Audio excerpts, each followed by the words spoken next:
So we've been asked the question, what is the correct etiquette on a stag weekend? I wouldn't say set rules per se, but you definitely want to make sure that you're paying on time, you're being very supportive of the best man's ideas, because the last thing you want to do is make all the organisation harder. So just make sure you're being supportive, helping out with anything that needs to be done, paying on time, and making sure that you'll make sure the stag has a good time. That's the most important part of the weekend. The stag needs to have the best time of his life, but that's second to the wedding day. What do you think?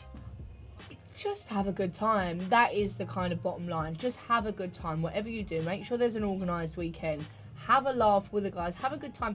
Don't take it too serious. It's a stag do. You know, you're there for one thing and one thing only. To have a laugh, to make memories, and just enjoy it. Really, just enjoy it. Even if something bad goes wrong, or you know, there's a curveball and something you didn't really expect was going to happen on the weekend, get over it. Just enjoy yourself. Seriously, just enjoy it. What do you think?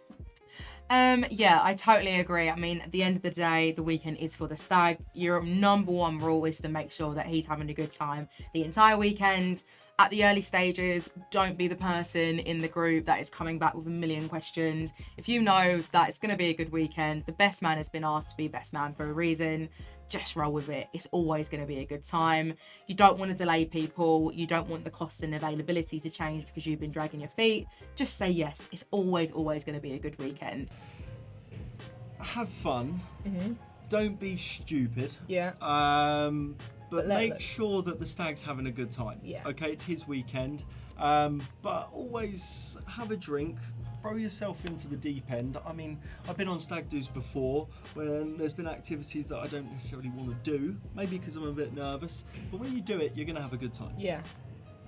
I think another thing that's really, really key, especially with groups that aren't, you know, if there's a larger group and not some of his uni friends, some of his work friends, some of his home friends, break the ice, because you could guarantee you don't want it to be the last night you finally sat down at a meal and you finally get speaking to Jim and all of a sudden you're best mates. You break the ice right at the start, because that weekend will run so much smoother. It'll be so much nicer with the guys getting along. I think breaking the ice is a key rule at the start of the weekend. You need to mingle, you need to all be, you can't be in your cliques. Yeah, exactly. You need to mingle, and you might end up having some friends for life. Yeah, 100%.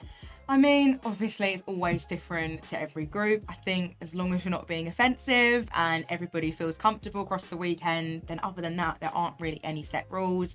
Just make sure that you're actually up in time for any activities booked. And other than that, it's a bit of a free-for-all, if I'm honest.